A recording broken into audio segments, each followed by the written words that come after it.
In 2018, 92 people died because of a caffeine overdose, which doesn't seem like a lot, but 90% of Americans consume, each day, 90% of Americans consume caffeine.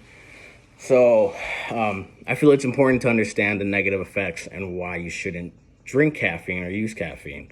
So I'm gonna do a brief overview of what it is again. I kind of touched on it in my my informative speech. So caffeine, it's a bitter substance found in over 60 plants. It's popular and used because it helps motivate.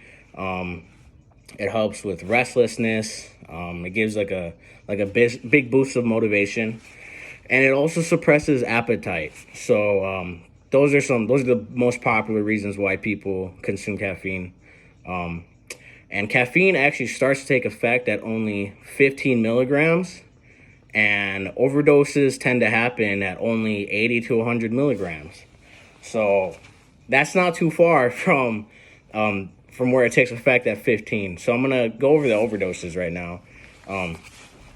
It tends to happen. The overdoses are more likely to happen from like purified types of caffeines.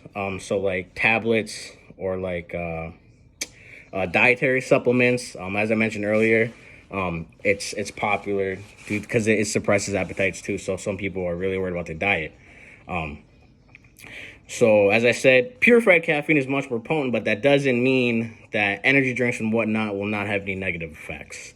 With overdoses, it's most commonly because of ventricular fibrillation, which basically means that the heart just has an irregular rhythm and it actually fails. Caffeine does affect the heart the most out of everything. So as I mentioned before, the negative effects that come, they're still going to be there with energy drinks. Some negative effects are restlessness or anxiety, irregular heart rhythm, as I mentioned before, insomnia, headaches, increased blood pressure, dehydration, and it's addictive. People will actually find themselves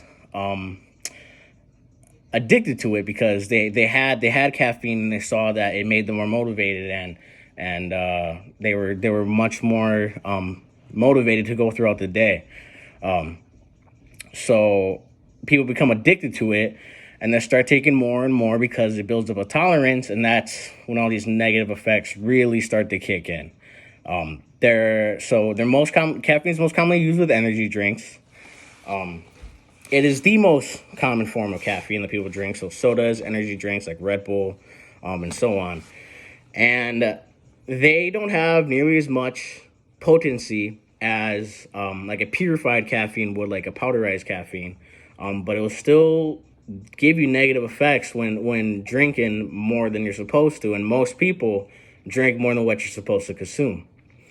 And another big reason why energy drinks are a problem is younger people normally mix it with alcohol. So the problem with that is when you're off a caffeine rush, you don't really realize how drunk you are when you're drinking. So that can cause you to drink more.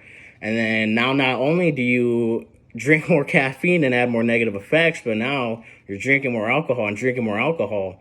And next thing you know, as soon as that caffeine crash comes, now the alcohol effects kick in, and it's just not a good time.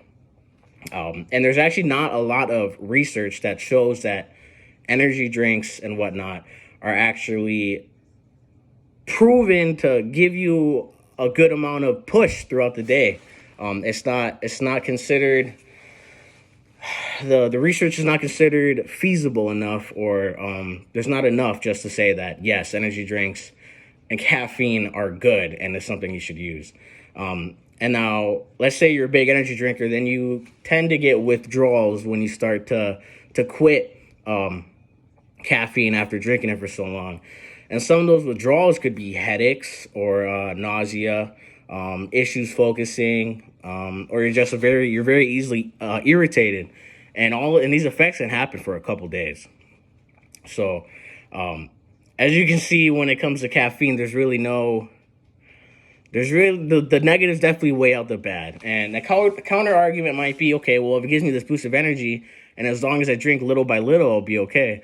Well, yes, but eventually you're going to build up a tolerance, and you're going to not get the push that you used to get, and that's going to cause you to drink more and more caffeine, which is eventually going to lead to more and more negative effects and long-term effects. And then next thing you know, you're addicted, and then when you try to quit, you have these withdrawals, and it's just not worth it. It's definitely not worth it. And in conclusion, I feel it's important to understand how caffeine works, seeing how 90% of America uses it every day, knowing how popular it is, and knowing the effects that it gives you, so you can stay healthy. And drink it once in a while, but definitely try to stay away from it. Like I said before, the negatives outweigh the good, and it's just not worth it. If you're mentally healthy and physically healthy, you will have enough energy to get throughout the day, and you will have no need for caffeine. If you're healthy, you will have everything you need to make it through your day. Thank you.